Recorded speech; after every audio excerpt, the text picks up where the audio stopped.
A rubbing disc brake is a common problem, and even the slightest rub, which might not really be slowing you down, can still be annoying. This is hydraulic disc brake alignment, and regardless of brand or model, this video will help you get rid of that pesky rub. Hey, I'm Truman with Park Tool. Hydraulic brake alignment is a relatively simple procedure, but there are other things that can cause the pads to rub. So we're going to start with diagnosing the problem, and then we'll take you step by step through the alignment process. If you have mechanical brakes, which are actuated by a cable, see this other video for alignment. Typical tools and supplies include 4 or 5mm hex wrenches or a T25. Also a torque wrench, such as a TW5.2.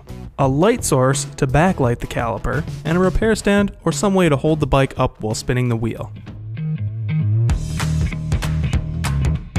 First, we'll elevate the bike, spin the wheel, and sight the gaps between the rotor and pads. Backlight the caliper to make it easier to see. This is a good time to give the pads a quick visual inspection for wear. These pads have lots of life left, but these other pads need to be replaced. See this other video to learn how to measure the wear and replace the pads if needed. Back on our spinning wheel, we see there is no rub between the rotor and pads. So in this case, we would consider ourselves done with the alignment. And in this example, there's a slight rotor rub, and there's barely any noise. So you might just call this one good to go. But even with clear rotor rub, we should at least be aware of other things that can cause or amplify this symptom. Wheel alignment is critical to check, especially on open dropout bikes. Fully seating the wheel can solve the problem, and it can even work on through axle bikes. A bent rotor will show a lot of movement side to side, and this makes pad alignment difficult or impossible. Rotor replacement is a good option, but some rotor truing may be possible, and that process is shown in this other video. You should also check the rotor for play. Rotors are secured using either mounting bolts or a lock ring. See this other video for rotor installation.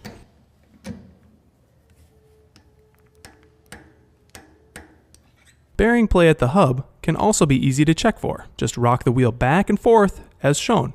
If there's play, fix it.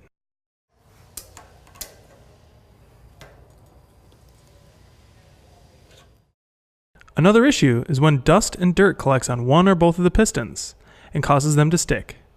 In many cases, you can still achieve proper alignment with sticky pistons, but for more information, see this other video.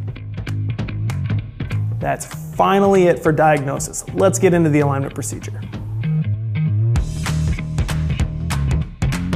Alignment procedures are the same for front and rear brakes. Loosen the mounting bolts until the caliper body is able to freely move side to side.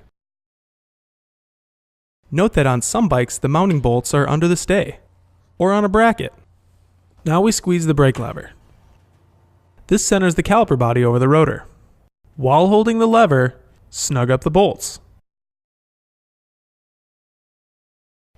Release the brake lever. Spin the wheel to test for pad rub. If there is no rubbing, the pads are aligned. Secure the mounting bolts to full torque, 6 to 8 Newton meters, and your work is complete.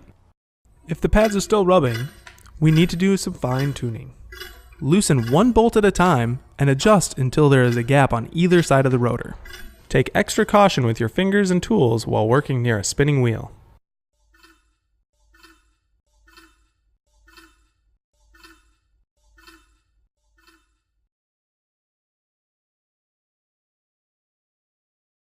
Once the pads are not rubbing, fully secure each mounting bolt, typically 6 to 8 Newton meters, and the process is complete.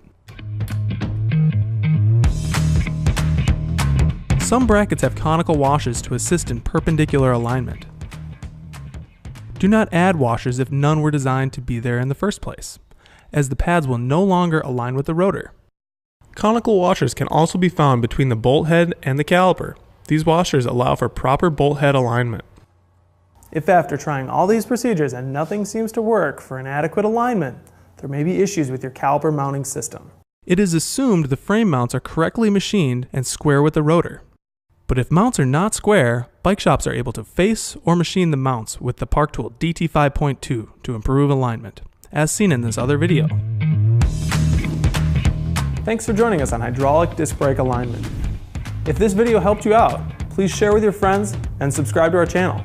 Sometimes all it takes is that one bit of knowledge to take your ride, your friend's ride, or your customer's ride to the next level. Thanks for watching.